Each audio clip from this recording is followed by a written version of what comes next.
Hello everyone. So today I'm going to give you an update on the small courtyard garden, and things are filling in very nicely. Here it is at year 3 of construction and planting. The horn beams look amazing, but there are a few things that I'm still working on, like for example this bed right here I'm going to extend further. The grass looks kind of lawn. I think the lawnmowers haven't been here for a couple of weeks. I think the homeowner told me had some sort of a misunderstanding. So just ignore the grass for now. But yes, the plants are super happy, and I'm just going to show you kind of how they've grown. So this hydrangea, the climbing hydrangea I planted last fall, you can see how much it's grown already. It's starting to cling on to the fence with the little petioles on the back, and it's going to cover this entire fence and will create a beautiful green wall. And as I mentioned, here I would like to extend this bed. I know this is a small space, but I think we can fit a couple of more plants in here. Now let me turn around and show you the skinny bed. We had some issues with the climbers after the heat wave. It was so hot that clematis finished blooming a lot sooner. So this amethyst beauty clematis was so beautiful, but the flowers kind of fried. It looked really pretty with this lime green nicotiana that actually came back after winter. So is this Gara. So some of the tougher things are doing really well, but this Happy Jack Purple clematis, for example, totally fried. It was all the way up to the trellis, but because of the heat wave, I had to just prune it back because it looked really crispy. I could see like it's already coming back, so it will be fine. Probably will bloom again. I fertilized it. But yeah, it was tough. The Salvia caradana is still kind of hanging in there. And look at this bud here. This is James Galway rose that I planted just this spring and already has a bud. So it will make it all the way to the top of this trellis, and I think it will look amazing with the clematis. So yes, I had to do some troubleshooting. Some things did not do as well as I expected, but that's totally normal in a new garden. Here I have Dahlia. This is Rocco. Rocco looks really good with lime green and nicotiana. Love that combo. And here, let me show you the container plantings that I did this week. So I decided to include some raspberry angelonia. Love that color. And this is a Laguna Sky Blue lobelia with some white scavola, and I also included some Gara. This is the same Gara I planted in my window box. I think this looks really good, and the Angelonia, that like raspberry color, adds a little bit more to the composition. There's just a lot of blues in here. And I'm so happy with this patio. I am so glad that we went with this particular stone. This is tumbled bluestone. It looks timeless. It will look exactly the same a year from now, 10 years from now. Just love it. I don't know if I mentioned the furniture that they bought. I will put a link to this in the description down below. They actually said it's very comfortable and they spend a lot of time here. And so is the fire pit. They love this fire pit. Now let's talk about this side of the garden. Also not without problems, like this little blue stem here was actually chewed up by bunnies. They built a nest underneath and destroyed all of the roots. So the one I planted died, so I had to replace it this spring. But everything else looks good, like this ruby star echinacea, really good cultivar. Looks amazing with this little blue stem here. And the hydrangeas look good. That's Bloomstruck on the left, one of my favorite varieties. And this is Tiny Tough Stuff, one of my new favorite varieties. I love this plant. Interestingly, last year it was completely pink, and now I could see it's starting to turn blue because of our acidic soil. I also planted some dahlias here this spring, so that will be really beautiful once those really large plate size dahlias will start to come in. And here we have a beautiful phlox blooming. This is Blue Flame. I mean, look at this color. Amazing. I love phlox in the garden. It's one of the longest blooming perennials. And then here I repeated some more of the tiny tough stuff hydrangeas. And look at the yews.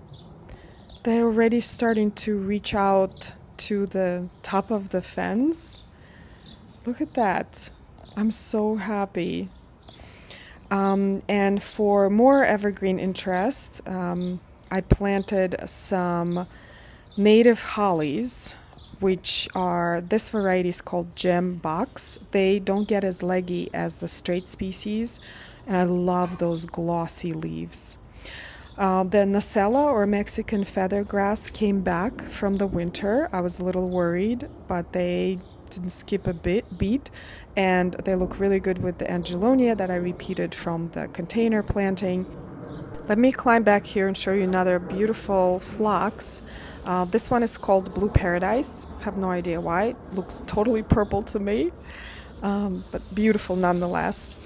And check out this milkweed. So I try to plant milkweed at every single one of my projects for monarchs. And over here I planted an Ernest Markham clematis with this support here. It's like a beautiful magenta clematis, and I think it will cover up this fence beautifully and create lots of color.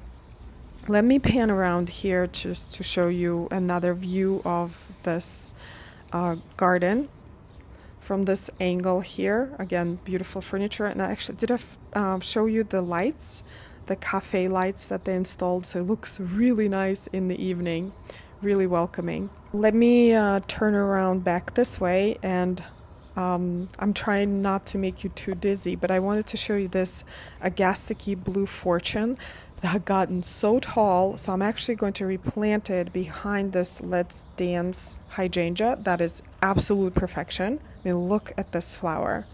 It's amazing. So yes, I'm going to replant the Agastache. Also, I planted another clematis, one of those Ernest Markham, to cover up the fence. That color will be just so beautiful. And check out the red buds. They're so healthy and happy with huge leaves. But here's my dilemma. So we have the two beautiful red buds here because I wanted privacy from the neighbor's house. And there was a conifer here before that they actually cut it down.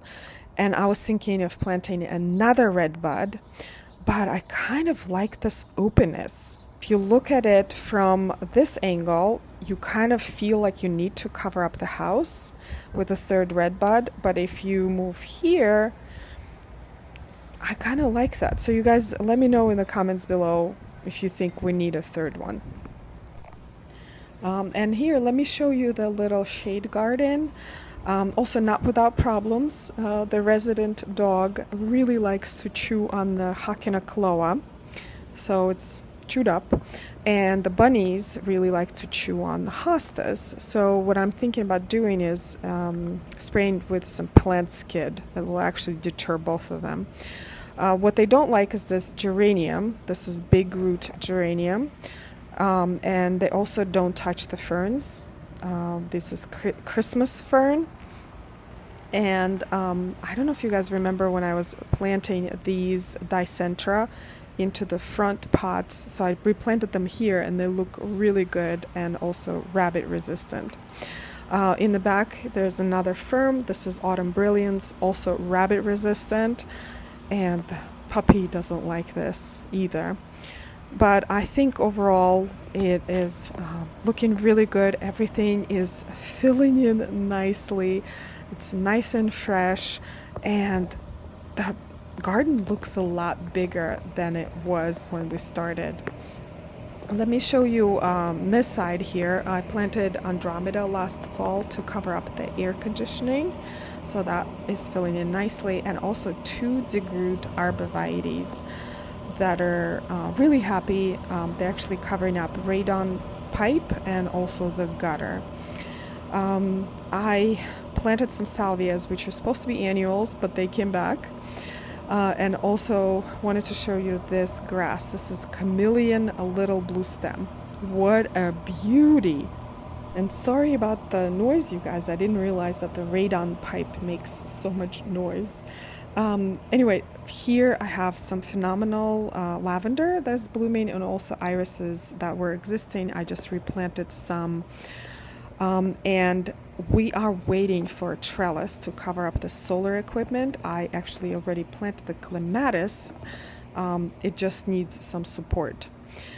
So this is, again, the overview of the garden. I am overall really happy as how it's filling in, and I highly recommend that you watch the very first video where I'm showing the construction of this garden, and there's a before video, which is kind of hard to believe. But yes, I'm really happy, and I think this is it for today's video. Thank you so much, you guys, for watching it, and I will see you in the next one.